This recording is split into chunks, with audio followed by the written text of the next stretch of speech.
Hi, this is Robbie Motter, the NAFI Global Coordinator. We just finished our 8th annual NAFI Success Up Conference, which this year we held at the corporate room in Wildomar. They are located at 34346 Monte Vista Drive in Wildomar, California. What a fabulous place to do an event. They are just so wonderful to work for.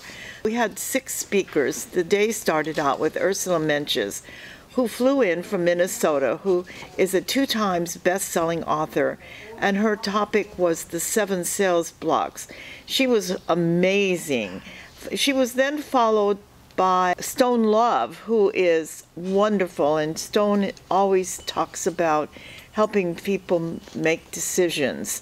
Their decisions are really important in their life. The trajectory of my life. It colored the way I raised my children, the way I spoke to my daughters, the way I protected my son. And that story, when I thought about it, I said, oh, no, I can't tell that. I've really never told it before. I never told my mom. I didn't even tell my best friend. Many of you may be able to guess kind of what that story was. We all have our own story. But this story is ridiculously common. But the good news is it's just a story. It's not me. I stand before you as a strong woman. I don't live in victimhood. I know what happened.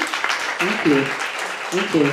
No one owes me an apology. The next speaker was Dr. Barbara Young, and she talked about women moving from success to significant.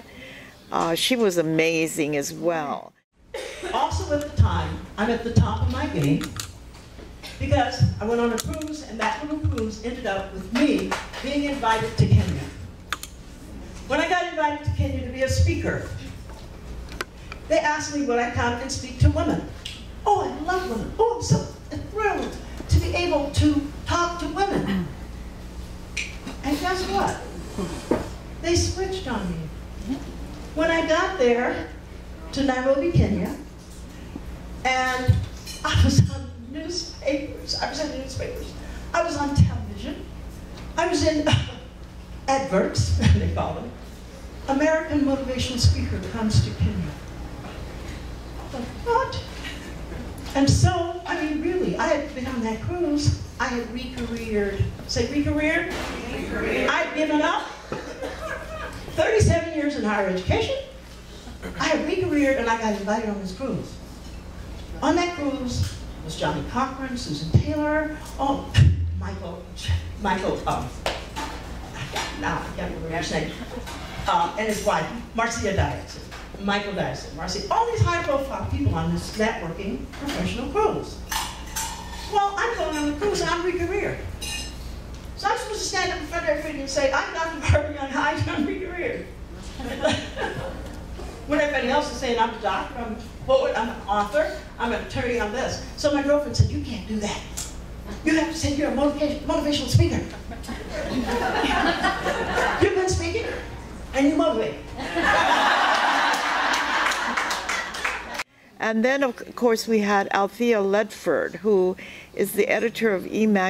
for today's female executives and CEO of ETM Media, and she spoke about safe is for sissies, suit up, and everybody loved that topic.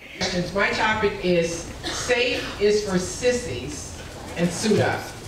And when I wrote the topic, I had no idea what I was going to talk about, but it sounded really tough, so I sent it in. So anyway, when I was talking, I was thinking about it because all the time when I'm watching TV, working, moving, and talking to different people, we have over 100 writers in the magazine. And when I finish, Robbie's going to tell you NAFI's part in the magazine is going to leave room for that. We talk to a lot of writers, and I have a lot of whiners, I have a lot of complainers, and I have some that are very, very laser focused. And I almost can tell who's going to be really successful in their business and in their career just in the first few minutes of conversation. Because the people that really are all about it, they're right to the point. I'm talking to them and they're hearing quick, they're understanding, they're doing a sorting. So by the time I finish giving my presentation, they know how much they want to do, when they want to do it, and they get started. Then some of them I work with, and they want to think about it. They want to imagine, they want to spill and they want to do all this. And by the time they get ready to get started, the train has already gone down the track. They're not riding for like 6 months. But I wanted to ask you this question.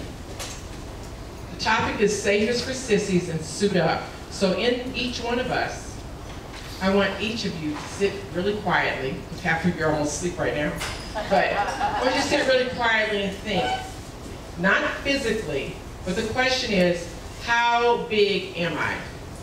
In your mind, how big are you? Think, how big am I? The second question is, how big am I really?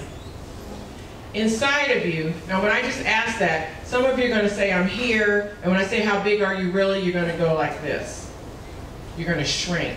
Then some of you, I'm going to say, you're going to ask yourself the same question, I'm here, but I'm really, really way up here.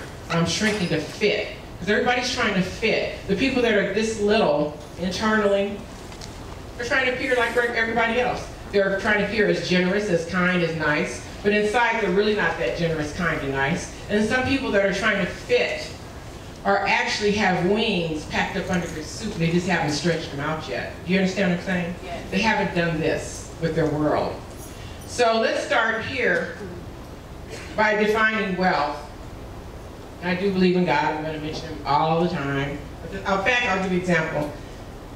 I was out there looking at the jewelry, and this one has verses, the Bible verses on each little thing here. And I looked at it, heard a little voice said you should buy it. And I'm so cheap, I go, maybe not, I'm thinking about it. It's only $33, but it's $33, okay? So I'm going, okay, maybe not. So I go in the bathroom, and our assistant's running there, and she goes, you won, you won. And guess what I won? I won a gift certificate. Guess where it was? To the same stand where I had the